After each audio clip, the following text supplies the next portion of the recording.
Рачните противпожарни апарати можат да спречат да излезе од контрола некој помал проблем. Тие се наменети за употреба пред некој мал пожар да се засили. Иако во многу домови нема апарати за гаснење пожар, честопати е законско барање фабриките, канцелариите и јавните установи да бидат опремени со нив. Тетовските пожарникари ни демонстрираа како се употребува ПП апаратот во случај на пожар.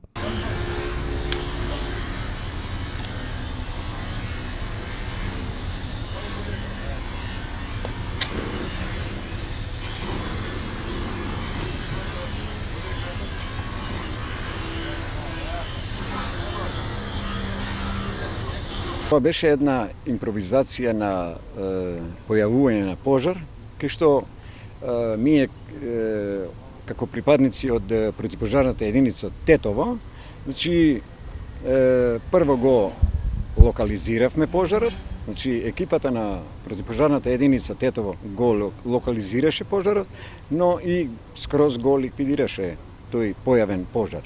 При секоја појава на пожар да ги користат ПП апаратите на начин како што ние ги употребуваме, без проблеми, без некоја паника.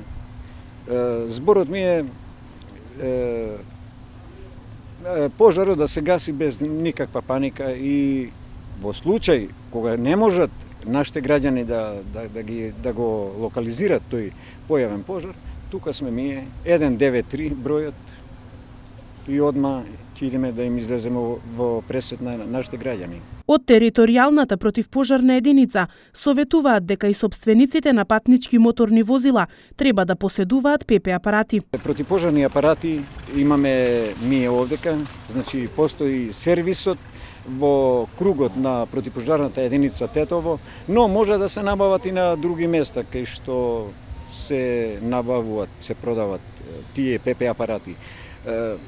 Корисно би било, и тоа многу корисно би било да секој што има ПМВ, значи патничко моторно возило, камиони и такви работи, и низ објектите да поседуваат противпожарни апарати, бидејќи еден противпожарен апарат и спасува, значи и луѓе, но и спасува и капитал на секој што го поседува тој. ПП апаратите секогаш треба да се постават во близина на излезите и да бидат лесно достапни. Тие содржат газ под притисок и затоа повремено треба да се проверуваат. После употребата апаратите треба повторно да се наполнат. Граѓаните тоа можат да го направат и во Тетовската противпожарна единица.